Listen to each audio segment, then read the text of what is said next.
Hello again. This video is an overview of business analytics tools and techniques.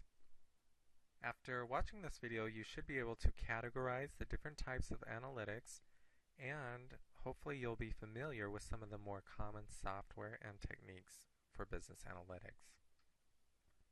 Let's return first to the definition of business analytics. So we know that business analytics is the use of data, information technology, and quantitative analysis to help managers gain improved insight about their business operations and make better, fact-based decisions. In the overview video, we gave some brief examples of the types of decisions that are improved by business analytics techniques. This video focuses more on the types of data, the types of information technology, and the specific quantitative analysis techniques that make up business analytics tools.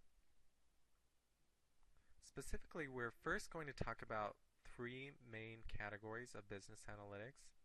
Then we'll talk about the quantitative analysis techniques. These are the mathematical equations, functions, and tools that are used in business analytics. Next, we'll talk briefly about the types of reports and output that are generated by business analytics tools. And finally, we'll mention some common software and analytics providers that are out there today. Business analytics can be divided into three main categories. First is descriptive analytics, which uses data to understand patterns, past and present. Then we have predictive analytics. These analyze past performance not only to understand the past, but to predict future occurrences. Finally, we have prescriptive analytics. These are the most complex, and these use optimization techniques to not only predict future performance, but also to provide managers with alternative courses of action. So for each of these categories of analytics, the goal is to create a decision model to aid in decision making. Now, a model can be made up of one or many business intelligence and mining techniques. Let's look at an example. Most department stores clear their seasonal inventory by reducing prices. So the main question for them is, when do we reduce the price and by how much? This question can be answered in many different ways. First, we could answer the question with descriptive analytics.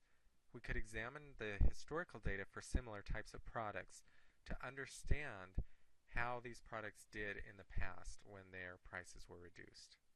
We could take it a step further and use predictive analytics techniques in order to predict what future sales will be based on the patterns of past data, as well as some further information that we provide to the model. Finally, if we use prescriptive analytics, which you'll recall use optimization techniques, then we can find the best optimal sets of pricing and advertising to maximize the sales revenue. Descriptive models simply tell what is going on and describe relationships of past data. They don't really tell managers what to do. They just help managers see what has happened in the past. These types of models are made up of relatively simple quantitative techniques, data mining and mathematical techniques to describe the patterns of past data. One example of a descriptive model is an influence diagram, which shows managers visually how various elements relate to one another. Next, we have predictive models, and these aim to predict what will happen in the future. So in addition to the techniques used in descriptive analytics, these models also incorporate constraints input by the manager or the business analytics expert. Constraints are limitations or restrictions on certain business cases. One example of a constraint is that we could tell the model that no credit check is to be performed on return customers. Or we could say prices can't fall below cost or another specified value. Or we can say that markup can be set as variable in the model, but we can't change unit cost. So these are examples of additional information that we provide to the model outside of past performance data. These constraints help the model to predict future performance. One example of a predictive model is a credit score. Credit scoring models process a customer's credit history, loan application, customer data, etc. in order to rank order individuals by their likelihood of making future credit payments on time. Finally, we have prescriptive models. These help decision makers identify the best solution. So in addition to the techniques used in descriptive and predictive analytics, these models also incorporate optimization. Optimization is defined as minimizing or maximizing something, such as cost or profit. The way prescriptive models do this is through objective functions, which are mathematical equations that minimize or maximize the quantity of interest. One interesting example of a prescriptive model is software that can take seismic data, well log data, production data, and other related types of data sets to prescribe to oil companies where and how to drill and produce oil in order to maximize production, minimize cost, and even minimize environmental impact. Alright, so now that we know the categories of business analytics, let's talk about some of the specific quantitative analysis techniques. These are the business intelligence tools that are available to the business analytics expert. First, we have cube operations. A cube is defined as a multi-dimensional array of data. So if you think of a spreadsheet is a two-dimensional array of data. You have rows and columns. But as you have more dimensions, it gets more complex, and these multi-dimensional arrays are referred to as cubes.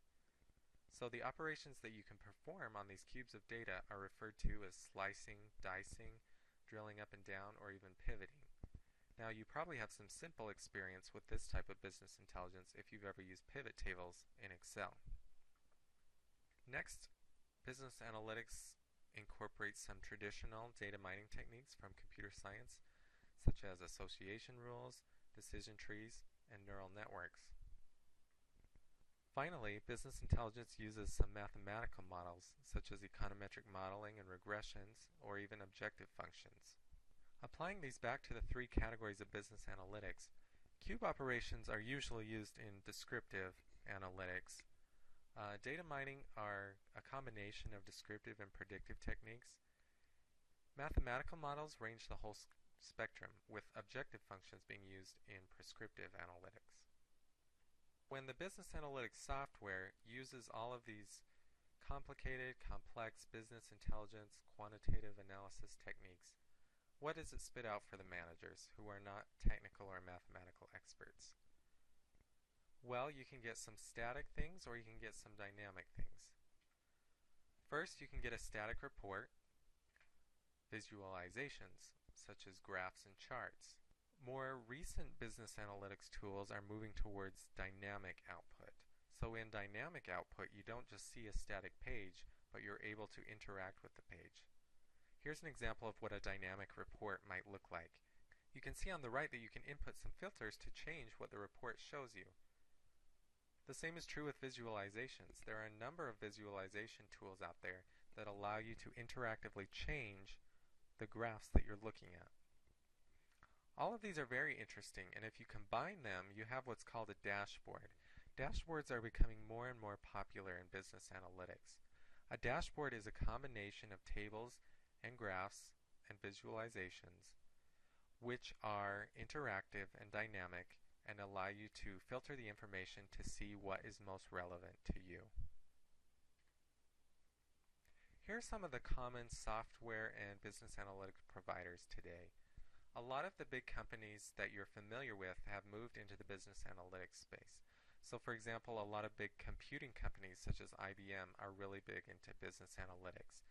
Their product, which is called Cognos, is one of the most well-known business analytics tools out there. In addition, as you might have guessed, the database companies such as Oracle are also moving into this space, as well as some of the companies that are traditionally known for statistical software. Finally, we have Microsoft, which has a whole range of business analytics tools. On the small and simple end, Excel can be considered to some extent a business analytics tool. And then it goes up the spectrum from there, with Power BI being their premier business intelligence and analytics tool. Finally, we have some companies that are solely focused on business analytics. These companies create products that are really easy to learn. They're simple, but they're also very scalable. Tableau software is one of the most popular, and they've created several reports and dashboards for IU. In fact, the reports and visualizations that you saw in the previous slides came from Tableau software.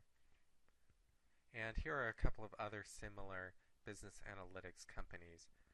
So now that you have a brief idea of what companies are out there, what techniques their software are based on, and the different categories of business analytics that are available, you have a good basic background on business analytics tools and techniques.